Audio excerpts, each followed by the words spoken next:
नमस् नमस्कार विद्यार्थी मित्रांनो, मी शुभांगी पवार तुमचं सहर्ष स्वागत करत आहे आपल्या आवड शाळेची या YouTube चॅनलमध्ये। तर बघा, आपण आजच्या व्हिडिओमध्ये भागाकार कसा करायचा हे पाहणार आहोत। तर बघा, आपले याच्या अगोदर सुद्धा भागाकारावर भरपूर व्हिडिओ आहेत। जर तुम्ही नसतील पाहिले तर तुम्ही ते सुद्धा व्हिडिओ पाहू शकता। तरी सुद्धा अजूनही बऱ्याचशा मुलांना भागाकार करायला जमत नाही। त्यामुळे आपण पुन्हा एकदा आणखीन हा व्हिडिओ आणखी एकदा पाहणार आहोत। जर चॅनेलवर अजून नवीन असेल तर चॅनेलला सबस्क्राईब करायला विसरू नका आणि बघा, हा व्हिडिओ शेवटपर्यंत सर्वांनी बघा। तर बघा, आपण एकदम सोपे एक्झाम्पल बघतोय पहिल्यांदा। आता समजा इथं आपल्याला 24 भागिले 3 दिलेलं आहे। 24 भागिले आपल्याला 3 दिलेलं आहे। तर बघा, भागाकाराचा एक रूल असतो की भागाकार करताना नेहमी एका एका संख्येला आपल्याला भाग द्यावा लागतो। आणि बघा, त्याप्रमाणे जर आपण केलं, आता इथं आपण जर त्याप्रमाणे केलं, एका एका संख्येला जर भाग द्यायचं आपण ठरवलं, तर बघा, आता इथं 2 आहे, इथं 3 आहे। मग 3च्या पाड्यामध्ये 2 नाही आहे, कारण 2 ही लहान संख्या आहे 3 पेक्षा। मग आपल्याला वर एक 0 घ्यावा लागतो आणि आपल्याला खाली 0 घ्यावा लागतो। यांची आपल्याला वजाबाकी करायची आहे। 2 मधून 0 गेला 2, हे 4 आहे तसं लिहा आणि परत 3चा पाडा 24 येपर्यंत आपल्याला म्हणायचं आहे 3 8 24। 24 मधून 24 गेले 0। बघा, अशा प्रकारे आपल्याला हा भागाकार करावा लागतो। आता बघा, समजा आता हा भागाकार आहे 618 भागिले 6। एकदम सोपा घेते मी सुरुवातीला। बघा, 618 भागिले 6।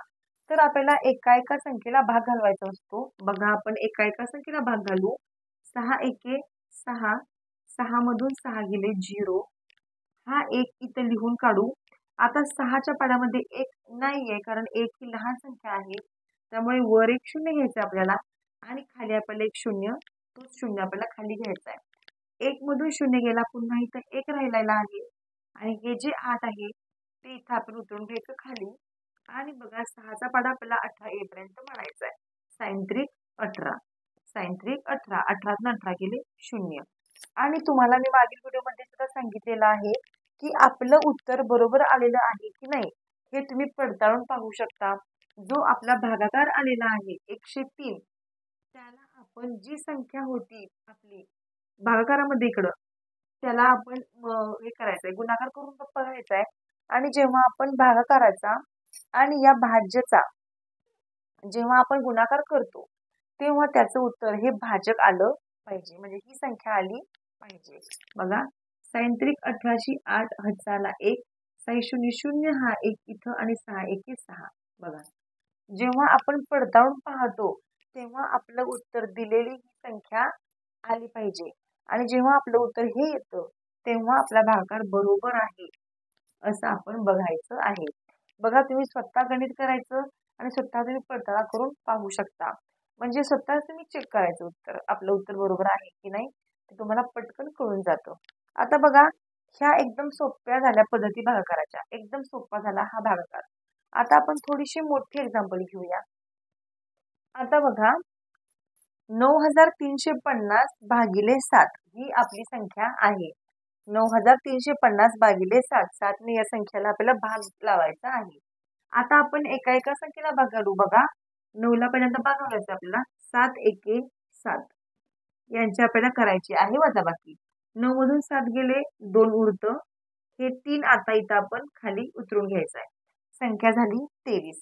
आता 7चा पाडा आपल्याला 23 येईपर्यंत म्हणायचा आहे, म्हणजे बघा 7 त्रिक 21 झाले, कारण 23 नाहीये 7च्या पाड्यामध्ये।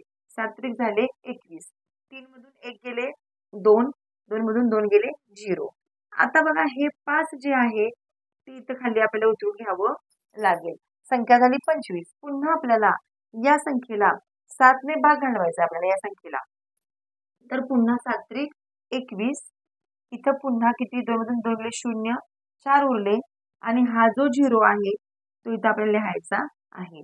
आता 7चा पाडा आपल्याला 40 येईपर्यंत म्हणायचा आहे। बघा, 7 5 35 होतात, इथं परत 5 उरतं मित्रांनो। आणि बघा, उत्तर आपल्याला आलेलं आहे, इथं बाकी आपली 5 राहिलेली आहे आणि उत्तर आपल्याला 1335 आलेलं आहे।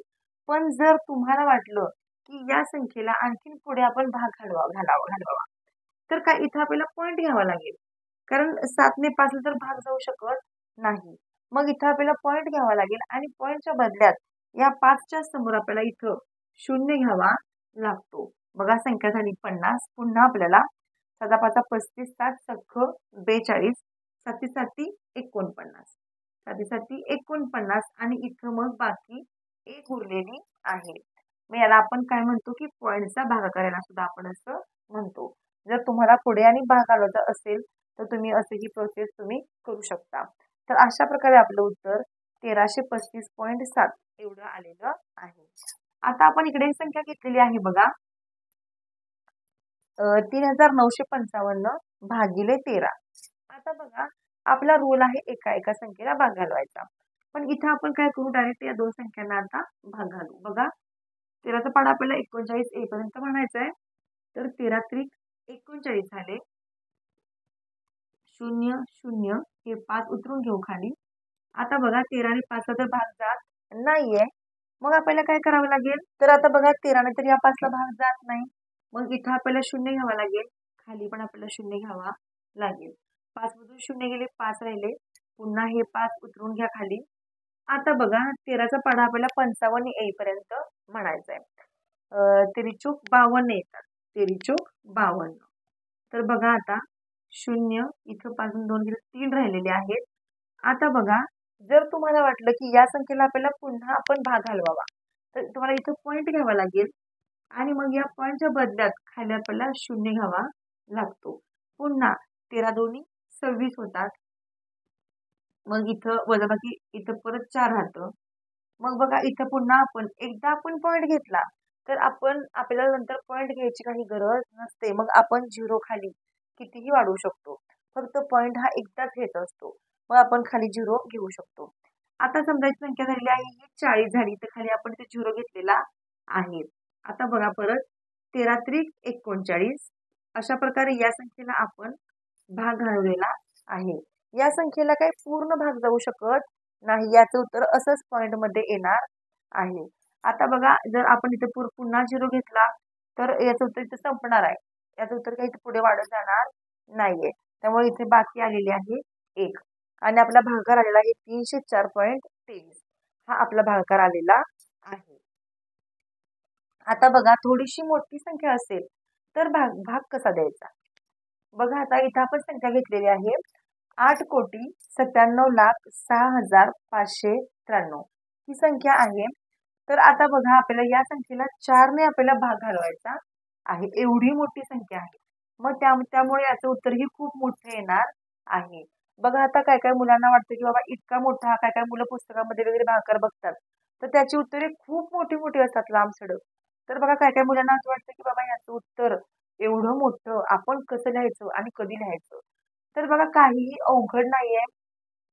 आपल्याला एका एका संख्येला आपण भाग घालू आणि आपण त्याप्रमाणे हे गणित आपण करूया. एवढं मोठी संख्या आहे त्यामुळे याचंही उत्तर खूप मोठं येणार आहे. आता पहिल्यांदा आपण या 8ला भाग घालू बघा.